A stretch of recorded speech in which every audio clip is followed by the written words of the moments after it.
Welcome back to another episode of Rock Boys Football, one of the most popular topics across college football over the last couple of weeks. What Dan Lanning, the Oregon Ducks, are doing on the recruiting trail.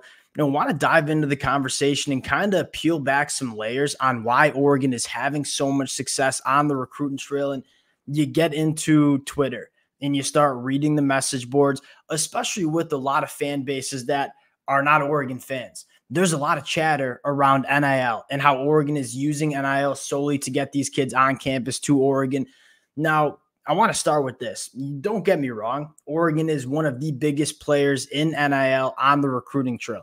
There's certainly no secret about it. But just to say that Oregon is having success on the recruiting trail because of NIL, I think is really misguided. I mean, you look at a lot of programs across college football, Ohio State, Texas A&M. There are a lot of programs that have the capabilities of NIL, right? And I think what you're seeing this Oregon Ducks program do is they're using NIL extremely effectively. And one of the things that we talk about a lot in terms of evaluating head coaches and evaluating programs is how well you can manage the NIL side of recruiting. And I don't think there's any program in the country that's doing it better than Dan Lanning. But I think this notion that Oregon is just throwing a ton of money at a lot of these kids from the high school ranks, and that's the sole purpose they're coming to Eugene, I really do think is misguided. I want to get into a couple of other reasons why I think Oregon is having so much success on the recruiting trail. I would love to hear from you guys in the comment section. I get this is a conversation where there is a ton of different ways to look at it, whether you're an Oregon fan, whether you're just a college football fan that follows the recruiting trail. Would love to hear some feedback from you guys in the comment section. And if y'all do enjoy the content, consider subscribing to the channel. And without further ado, I want to get into the conversation. And you talk about NIL. One of the things that we have conversations about all the time is how programs manage it. You look at a head coach like Chip Kelly at UCLA, the Oregon fans listening to this, they know Chip Kelly is one of the brightest head coaches or coaches of the sport of football that you see at the college level. Why did Chip Kelly really struggle as a head coach in this modern era at UCLA? I think it had a lot to do with him just not managing the program at a very high level in terms of the extracurricular stuff, the stuff that is outside of a chalkboard and on the football field. And whether we like it or not, that is part of being a head coach in this modern era of college football. NIL is going to be part of college football, and head coaches need to know how to manage it and optimize it the right way. You got to give Dan Lanning and this coaching staff and this program as a whole a ton of credit for seemingly managing it and using it the right way. But with all that being said, there are a lot of other programs that are using NIL, offering NIL, and being very effective in that space, right? Ohio State, Texas, the list goes on. I think there are a lot of other reasons that people don't want to talk about in terms of why Oregon is having a lot of success on the recruiting trail. And I think it starts with the head man. Now, you go back to why Oregon decided to hire Dan Lanning, who's never been a head coach of a Power 5 program. I think it started with talent acquisition. I think this Oregon program knows that if you want to compete at the highest level, you need a head coach that can get it done on the recruiting trail.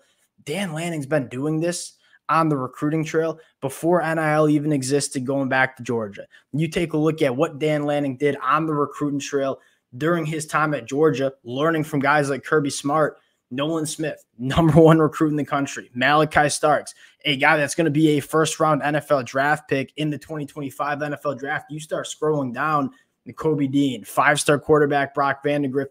Dan Lanning has been that guy on the recruiting trail with that Georgia program, and I think was largely a massive reason why Oregon decided to bring him in as their next head coach.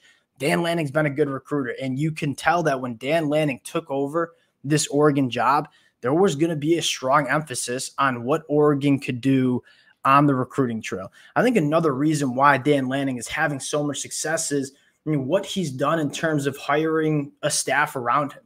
You look at the best head coaches that we've seen in the college football landscape over the last 2 decades, Nick Saban obviously being #1. What made Nick Saban such an elite head football coach for Alabama over the last decade and a half? I think a large portion of it had to do with what Nick Saban would do in terms of hiring a staff around him. Dan Lanning's tenure at Oregon has been short, but what we've seen from Dan Lanning in terms of hiring a coaching staff around him, it's been absolutely elite. I think it starts with when Kenny Dillingham left for Arizona State, a very good offensive coordinator. You had to replace him. You go out and get Will Stein. This offense does not even skip a beat. In fact, it got better from Kenny Dillingham to Will Stein. I think that's one phenomenal example of Oregon and Dan Lanning doing a phenomenal job hiring a great staff. I think another really good example, Coach Locke leaves for Ohio State. What does Dan Lanning and Oregon do? They bring in Rashad Samples, a guy that's been known for being an elite recruiter in the state of Texas. I don't think it's a coincidence that Rashad Samples gets hired by the Oregon Ducks and Oregon ends up closing on five-star wide receiver DeCorian Moore from Duncanville, Texas. You look at Dan Lanning and what he's done, hiring a coaching staff around him with the talent acquisition phase in mind. Hey, if you cannot get it done on the recruiting trail, you're not going to be a position coach for this Oregon program. Yes, you need to be a very good player developer, but we all knew Dan Lanning was not going to hire coaches around him that couldn't get it done on the recruiting trail.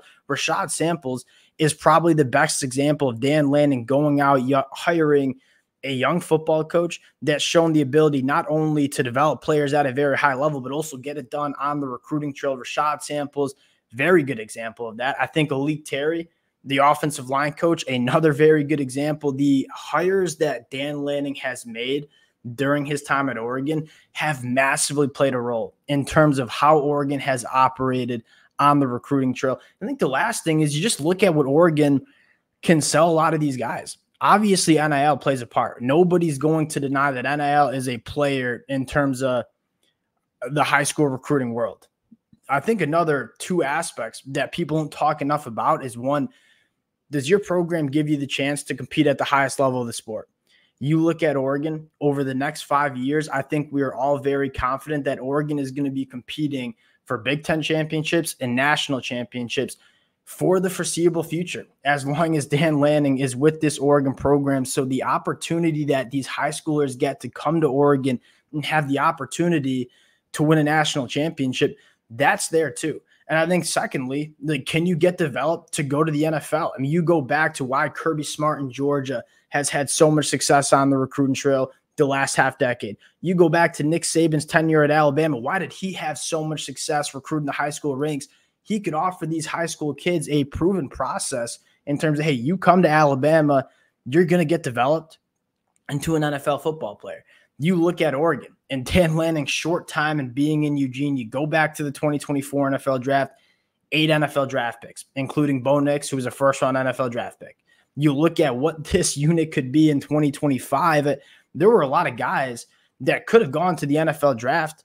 Guys like Tez Johnson, guys like Terrence Ferguson, who decided to stay one more year, that number could have certainly been in double digits. And you start projecting what this Oregon draft class will look like in 2025. I counted 3 wide receivers, 3 to 4 offensive linemen, a quarterback in Dylan Gabriel. I think you have 5 or 6 guys on the defensive side of the football that very well could go to the NFL draft. They are going to have 12, 13, 14, maybe even 15 NFL draft selections in the 2025 NFL draft. So yes, NIL plays a factor. Nobody is certainly going to argue that. You look at the other things that Oregon is selling to these kids at the high school ranks. They're checking a lot of boxes. So I think it's very easy for outsiders to look at this Oregon program and just say it's NIL, it's NIL. And you guys know I don't really talk on stuff I don't know. I don't know what the NIL offers are looking like for these kids who are committing to Oregon. We know it certainly plays a role, but I think there are a lot of other factors that people don't want to talk about in terms of why Oregon is gaining so much momentum on the recruiting trail. When you speak about momentum, let's get into a few more guys that are trending to Oregon as well. And it starts off with one of my favorite prospects in this 2025 class, 5-star DJ Pickett. Could play safety, could play boundary cornerback. You start looking at the athletic profile, it is just hard to find a 6'4" frame that moves as smoothly as DJ Pickett. You start looking at the athletic profile. He's a 4-sport athlete, track and field, football, basketball, and baseball. This kid just checks all the boxes. And whether he plays safety or boundary cornerback, you are getting a stud, a guy that's probably going to go in the first round of the NFL draft. And Oregon is gaining a lot of momentum with a guy like DJ Pickett. Very similar conversation with Jonah Williams in the state of Texas. Again, Oregon is doing a phenomenal job in Texas for some of these top prospects. You look at Jonah Williams, another guy that offers you, one, an elite athletic profile, a guy that certainly could be a very good baseball player as well, but also some of that position versatility where you're getting a premier athlete. Whether Jonah Williams plays safety, whether he plays linebacker, you kind of just want to bet on this kid. Now, I personally think he's going to be an excellent linebacker because that 6'3", 200-pound frame, I think he could comfortably get up to 225 pounds, be that rangy linebacker that can do a lot of different things. He can operate in space. He can drop back in coverage. And then the last one, and arguably not as flashy of a name as guys like DJ Pickett or Jonah Williams, but one of my favorite offensive linemen as a Michigan fan in this 2025 class, Ali Kalinuvalu.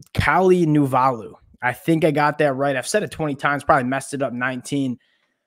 This kid's game, it has such a high floor. And what I mean by that is you bring a guy like him to this Oregon program, you know he's going to be a multi-year starter for Oregon. And I don't necessarily know if he has that first-round NFL draft talent like a guy like Josh Connerly Jr., but you don't want to miss on the offensive line because you do not want to have to rely on getting starting offensive linemen in the transfer portal. I look at this kid and say, hey, he's kind of just I wouldn't say guaranteed. There's nothing guaranteed in the sport of college football. He's one of these offensive linemen that I look at and say, there's no reason that this kid can't be a multi-year starter for this Oregon program over the next couple of years. Kind of reminds you of Poncho coming out of high school, where you just look at the film and say, really polished offensive lineman that could play guard, that could play center, but it's just going to be a damn good offensive lineman, a guy that you can rely on for multiple years. And it sounds like Oregon is trending in the right direction for all three of these players and plenty of other guys as well. I think this is a fascinating story in terms of what Oregon is doing on the recruiting trail, but I think it's a lot more than just dropping a bag for a lot of these guys, because you look at what Oregon offers these kids at the high school level, it's a lot. I mean, outside of just NIL, NFL draft development, competing at the highest level for a program that you just get the feeling is going in the right direction and very well could be one of those programs that we're talking about as a premier program in the sport of college football for the next decade. That's kind of what I wanted to talk about. Again, I would love to hear some of your feedback that you guys have in the comments section. I appreciate you guys rocking with it. If y'all do enjoy the content, consider subscribing to the channel, and we'll talk to y'all later.